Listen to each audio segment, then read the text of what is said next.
Ferhat da, Kerem de, Mecnun da sensen. Ferhatla Mecnun'a qanat da sensen. Ölüm de, sevgi de, həyat da sensen. Şükür Yaradanın verdiği paya. Seni sevmek için geldim dünyaya. Seni sevmek için geldim dünyaya. Ben 1 il evvel de gelebilirdim. 1 ilden sonra da ölebilirdim. Zamanı başka cüre hesaplayardım.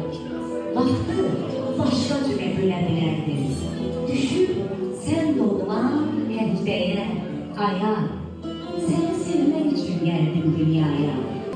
Neçe bin sizleri dile getirdim. Sümbülü kılığı bana getirdim. Annesi, könlümden ne kopardıysa sana getirdim. Benim karşıma alabilmedi. Ne bir serhet, ne dağ, ne kaya. Seni sevmek için geldim dünyaya.